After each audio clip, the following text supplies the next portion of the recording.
সুপ্রভাত সবাইকে। আশা করছি যে যেখান থেকে ভিডিওটা দেখছেন সবাই খুব ভালো আছেন, আর আমরাও বেশ ভালো আছি। দণ্ডপাট লাইফস্টাইলের একটা নতুন ভিডিওতে জানাই সকলকে স্বাগত। সকাল এখন 8:30টার মতো বাজে। এখন বিছানাটা একটু গুছিয়ে নেব। আর শীতের দিন শুরু হওয়া মানেই এক্সট্রা করে আবার ব্ল্যাঙ্কেট গোছানো, যেই দিকেই তাকাই কাজ আর কাজ, কোনো মতেই কমে না, সে শীত হোক বা গরম। তবে দেখবে শীতের দিনে কাজ একটু হলেও বেশি থাকে। শীতের দিনে অনেক এক্সট্রা জিনিসপত্র হয়, সেইগুলো তোলা গোছানোতেই অনেকটা টাইম চলে যায়। আর শীতকালটা কি বলুন তো, মানে একটু গড়িমসি করে কাটে, এই করছি মানে ঠান্ডায় কাঁপতে কাঁপতেই অনেকটা টাইম ওখানেই চলে যায়। আর আমার তো আমি ঘড়ির কাঁটার কখন 9টা-10টা বাজে আমি দেখতেই পাই না। আমি ঘড়ির দিকে যখন তাকাই তখন যেন মনে হয় 12টাই বাজে দেখি। শীতের দিনে সব থেকে বেশি টাইম আমার মনে হয় বিছানা গোছাতেই চলে যায়। তো অনেকটাই টাইম লাগে যায় বলুন বিছানা তুলতে। তো চলুন, যা হোক, বকবক করতে করতে আমার বিছানাটা গুছিয়ে নিয়েছি। আর এদিকে দেখুন, আমার এই ব্যালকনিটায় শীতের সময় কিন্তু খুব সুন্দর রোদ্দুর আসে। একদম সকাল থেকে সেই লাস্ট রোদ্দুর পর্যন্ত একদম টানা থাকে। তো এইখানে এই ব্ল্যাঙ্কেটটা একটু রোদ্দুরে দিয়ে দিলাম, একটা চেয়ার পেতে এখানে একটু দিয়ে দিই। এটা ছেলের ঘরের ব্ল্যাঙ্কেটটা বার করেছি, তো অনেক দিন যেহেতু ভেতরে রাখা ছিল, প্যাকিং করে একটু হালকা হালকা কীরকম গন্ধ ছাড়ছিল, তো এই কারণে বললাম এই হালকা রোদ্দুরটাতে একটু দেয়া থাক। তো সকাল থেকে একদম টানা রোদ্দুরটা থাকবে, তো রোদ্দুরও লেগেও যাবে। আর বাড়ি থেকে আসা থেকে এবারে মাকড়সার পুরো যে জালগুলো হয়েছে সেগুলো ঝাড়ার আর সময় হয়নি। তো আজকে ভাবলাম একটু টাইম আছে হাতে, তো এগুলো একটুখানি নেড়ে দিই, কারণ ঘরে মাকড়সার জাল হওয়া ভালোও না, এটা সংসারের পক্ষে ক্ষতিকারক। তো মাকড়সার জাল দেখলেই আমি একটু ঝাঁটা দিয়ে প্রতিদিন একটু নেড়ে দিই, কিন্তু এবারে নানান কাজের মধ্যে তার করার মতো টাইমও হয়নি। তো যাই হোক, আমার কাজগুলো অনেকটাই কমপ্লিট হয়ে গেছে। এবার ঘরদোরগুলো একটু ঝাঁট দিয়ে তারপরে স্নানে যাব। আর স্নান করার আগে টিফিনটাও রেডি করে নিতে হবে। তো এদিকটা আর সকালে কি বলুন তো, বাসি কাজগুলো কমপ্লিট হয়েই যায়, কিন্তু আবার পরে ঝাঁট দেওয়া মোছার কাজটা আবার করতে হয় সেকেন্ড টাইম। কারণ সকালবেলা তো ওরকম তাড়াহুড়ো করে আর ওরকম ঝাড়াঝুড়ি সম্ভব হয় না। তো সকালে যতটুকু বাসিটুকু শুধু মোছামুছি করে নিই, কারণ সকালে ছেলে বেরোনো আছে, গোপাল ওঠা আছে, তো বাসি ঘর ধরে এগুলো করতে ভালোও লাগে না। তাই ওই জন্য সকালবেলা আগে বাসি কাজটা কমপ্লিট ঝাঁট দিয়ে মোছাটা করে নিই, তারপরে রান্নাবান্নাটা হয়। আবার এই যে বেলা একটু ঝাড়াঝুড়ি পরিষ্কার করতে করতে আবার একটু ধুলোধালা হয়ে যায়, সেইগুলো আবার পরে একটু ঝাঁট দিয়ে পরিষ্কার করে নিই। তো এখন ঘরগুলো মোটামুটি ক্লিন করে নিয়েছি, করে এখন একটু পটল ভাজবো। এই টিফিনের জন্য না বেশ পটল ভাজা খেতে খুব ভালো লাগে, তো ওই জন্য একটু পটলগুলো একটু ভেজে নেবো। তো এগুলো এখন ছাড়িয়ে নিচ্ছি, এগুলো রেডি করে রেখে তারপরে স্নানে যাব। আর কি বলুন তো, আমরা যতদিন উত্থান একাদশী না হয় ততদিন পর্যন্ত আমরা সেই যা শয়ন একাদশী হয়েছে তখন থেকে পটল খাই না। তো উত্থান একাদশীটা হয়ে গেছে, তো এই কারণে ভাবলাম আজকে একটু পটলটা করি। পটলটা ভালোই লাগে বেশ ভাজা দিয়ে খেতে, মুড়ি, কারণ আমরা তো টিফিনে মুড়ি খাই, আপনারা জানেনই।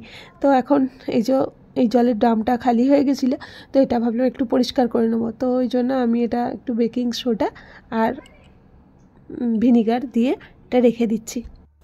সংসারে টুকটুক করে খুঁটিনাটি কত কাজই না থাকে বলুন, সে শীতের দিনই হোক আর গরমের দিনেই হোক। তো কি আর করা যাবে, কাজগুলো তো কমপ্লিট করতেই হবে, তাই না? আর রাস পূর্ণিমার ভিডিওটাতে আমাকে তরিশোনা ব্লগ থেকে ওই বোন কমেন্ট করেছিল যে শুভ রাস পূর্ণিমার অনেক অনেক শুভেচ্ছা আর ভালোবাসা দিদিভাই, গোপুসোনার ড্রেসগুলো কিন্তু খুব সুন্দর হয়েছে। খুব ভালো লাগলো তোমার এই কমেন্টটা পেয়ে। এইভাবেই পাশে থেকো, তোমাদের এই কমেন্টগুলো পেলে আমাকে আরও আগামী দিনে ভিডিও বানাতে অনেক হেল্প করে। তো যাই হোক, আমার এদিকে টিফিন বানানো কমপ্লিট, আর এইদিকে এখন এই ব্যালকনিটা একটু পরিষ্কার করে নিচ্ছি। কি বলুন তো, এই কিচেনের সাথে এই ব্যালকনিটা না প্রচণ্ড নোংরা হয়। আমার ওই দিকে ব্যালকনিটা, রুমের সঙ্গে যে ব্যালকনিটা, ওটা এত নোংরা হয় না। এটাতে যেহেতু ডাস্টবিনটা এদিকে ব্যবহার করা হয়, আর যেহেতু ঘর মোছার জলগুলো সব এখানেই ফেলা হয়, তো ওই কারণের জন্য একটু বেশিই নোংরা হয়ে যায় এইখানটা। আর একটু একদিন দুদিন ছাড়া যদি না পরিষ্কার করি না, কালো কালো স্পট পড়ে যায়। তো ওই জন্য আজকে একটু হারপিক দিয়ে তো একটু ভালো করে ঘষে দিচ্ছি। পা রাখা যাচ্ছে না, ভয়ে করছি জানেন তো, কারণ আমার একটু পড়ে যাওয়া রোগ আছে। তো একটুতেই আমি জলে পা দিলেই স্লিপ খায়। তো ফৌজো থাকলে কি করে বলুন তো, একটু যদি কোথাও জল দেখে 14 বারও মুছতে থাকে। তো জানেই আমি একটুতেই উল্টে যাওয়ার রোগ আমার আছে। তো ওইটাই আজকে এই পা স্লিপ করছে এত, তো ওটাই ওর কথাই মনে হচ্ছে খুব। ও এতটাই সাবধান করতে থাকলে আমাকে এটা সবসময় টিকটিক করতো দাঁড়িয়ে দাঁড়িয়ে।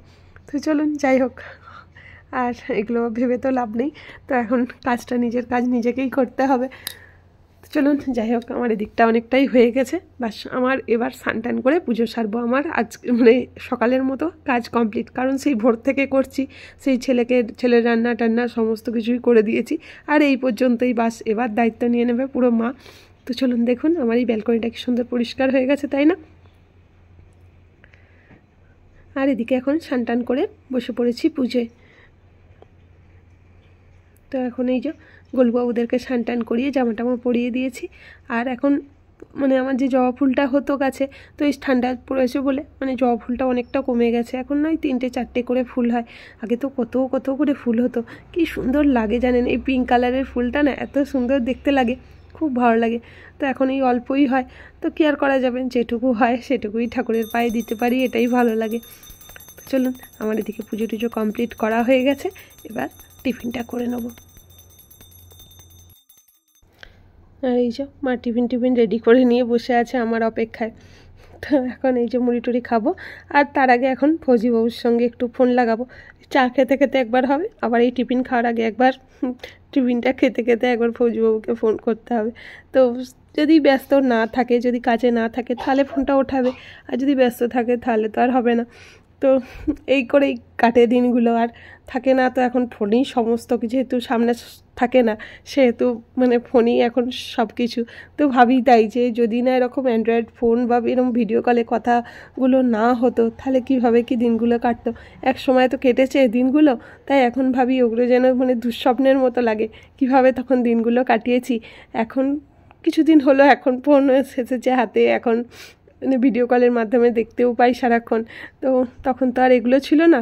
সত্যি সেইগুলো দিনগুলো এখন মানে যদি মনে পড়ে এখনও যেন একটা দুঃস্বপ্নের মতো লাগে। তো এখন তো মানে একটা দিন ফোন ছাড়া থাকা খুব অসম্ভব ব্যাপার। এখন রেডি হয়ে নিয়েছি, একটু ক্যান্টিনে যাব, সবজি টুবজি একটু আনবো, তো ওই জন্য একটু রেডি হয়ে নিয়েছি এখন। আর এই দিকটা তো মা সামনে নিচ্ছে, রান্নাঘরের তো আমার দায়িত্ব না, এখানে রান্নাবান্না হচ্ছে। রান্না হয়ে এসছে নাকি? হচ্ছে। চলো তুমি তো রান্না করো, আমি আসি। তো চলুন এখন আসি ক্যান্টিন থেকে, কি পাই ও আসছি। গাছগুলো লাগানোই হচ্ছে না, সময় আর হচ্ছে না যে গাছগুলো লাগাবো। এই শীতকালে এই এক সমস্যা, কোথায় দিয়ে টাইম চলে যায় বোঝাই যায় না। শুনুন দেখি কি পাই। ক্যান্টিনে সবজি নিলে কি হয় যেন মারপিট করে সবজি নেওয়া, তো এত ভিড় হয়ে যায়। একটু আপেলও নিল, ফলগুলো আগে নিয়ে নাও বার করে। একটা পেয়ারা, একটা খুব দেখো সাদা মানে এ হয়ে আছে, পেয়ারা আর একটা লেবু, না হলে কিছু বার করে বাবা। ওই ঝুড়িটা খুব সাদা হয়ে আছে আজকে ফল। লেবুগুলো আর ছেলেটা খেতে চায় না, একটা লেবু রেখে দিই। বসে পড়েছে এখন লাঞ্চে, ছেলে স্কুল থেকে চলে এসেছে, তাড়াতাড়ি চলে এসেছে আজকে, ওই কারণে একসাথেই সবাই লাঞ্চটা করছি। দেখুন কাতলা মাছ পটল আলু দিয়ে ঝোল, আর এইদিকে আগের দিনের একটু ছেঁচড়া ছিল। তা আবার কিছুক্ষণ পরেই রেডি হয়ে নিয়েছি, কারণ ছেলের সঙ্গে টিউশন নিয়ে যেতে হবে। চলুন এখন যাই, বাড়ি এসেছি অনেকক্ষণ, কিন্তু এসে আর ফোন ধরার মতো সময় হয়নি। তো এই যে আজকে একটু বানাবো চিকেন চাউমিন, চিকেন এগ দুটোই বলতে পারো, মিক্স চাউমিন আর কি। তো একটু বাড়িতেই বানাবো, রাতের ডিনারে আজকে ওটাই হবে। তো এই কারণের জন্য আর মানে টিউশন থেকে আসছে আর বসার মতো টাইম হয়নি, তাড়াতাড়ি করে এগুলো বসিয়ে দিয়েছি। আর মানে শীতের সবজি দিয়ে চাউমিন ফ্রায়েড রাইস এইসব খেতে দারুণ লাগে বলুন, আমার তো খুব ভালো লাগে। শীতকালে দেখবেন একটু রান্নাবান্নাটা বেশিই হয়, তাই না? মানে অন্যরকম মানে এইসব জিনিস খেতে একটু বেশিই ভালো লাগে। গরমে তো হাঁসমাস করতে করতে আর এক্সট্রা কিছু খেতে ইচ্ছাই করে না, ঝোল ভাত আর টক দই ছাড়া। তো আর এই শীতকাল এলেই শুধু মনে হয় যেন মুখরোচক শুধু খাবারের। আর আমার তো আছেই জানেন, আমার ছেলের তো একটু ভোজন রসিক মানুষ, তো একটু নিত্য নতুন খাবার চাই।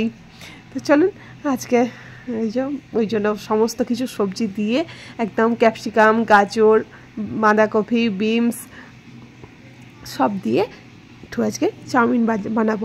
আর সেদিনকে সানডেতে চিকেন এনেছিলাম, তো একটু চিকেনের একটু বোনলেস পিসগুলো ছিল, তো ওইগুলো দিয়েই আজকে একটু চাউমিনটা বানিয়ে নেব।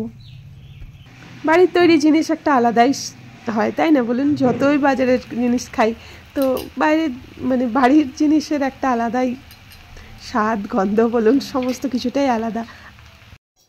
বসে পড়েছি এখন ডিনারে। তো আমাদের ডিনারে তো আজকে জানিনি যে চাউমিন, তো হোমমেড চাউমিন। তো এই যে কেমন খাচ্ছি রে? Heavy heavy heavy. তো এই দিয়ে এখন ডিনারটা কমপ্লিট করি। আর এইদিকে ফৌজিবাবুও আছে।